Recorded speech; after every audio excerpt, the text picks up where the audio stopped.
My name is Chloe Fogel, and this is my persuasive speech. Textbooks are an $11 billion industry, but should the $18 billion tablet industry run them out? The answer is no. Tablets should not replace textbooks in the classroom because tablets cause more problems than they can fix. First, tablets are distractions for students in the classroom. Students are known to pay attention to the apps, games, and tend to shop more than they use their tablet for academics.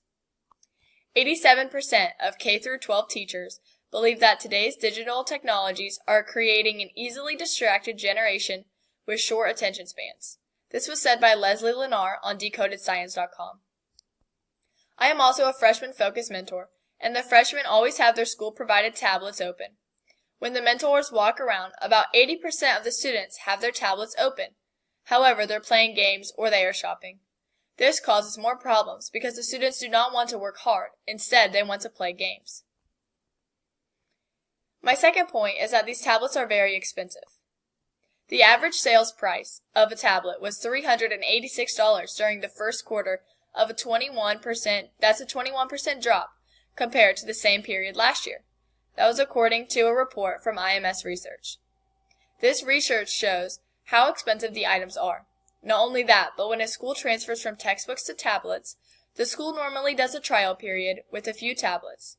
But at some point, all of the students have to be moved to a device rather than half using textbooks and half using tablets. Lee Wilson, a prominent education marketing expert, estimated that the annual cost per student per class with tablets was to be $71.55 versus only $14.26 for print textbooks. Tablets are very expensive, and many parents would not buy them for their students. So why should the school? My third reason that tablets should not replace textbooks is that students are proven to understand more of the text when it is in a textbook rather than on a tablet. Nicholas Carr from Wired.com said, "The brain interprets printed and digital text in different ways, and people generally read digital text 20 to 30% slower than print. People who read print text comprehend more, remember more, and learn more than those who read digital text." Another point to this is that students in the classroom that have a textbook are more likely to write down the notes rather than type them, and when you write them down, your brain remembers them faster. My last point is that textbooks do not crash. Unlike tablets, there is no chance of getting malware, spyware, or having personal information stolen from a printed textbook. MoneyCNN.com said, more than 317 million new pieces of malware, computer viruses, or other malicious software were created last year. That means that nearly 1 million new threats were released each day.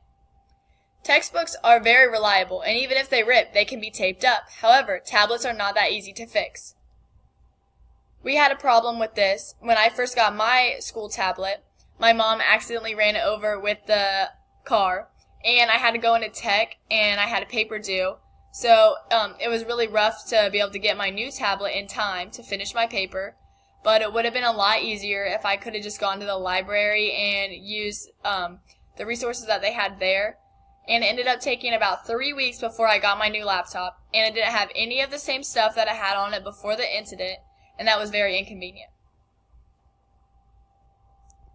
Some may say that tablets have technological features that cannot be found in print textbooks.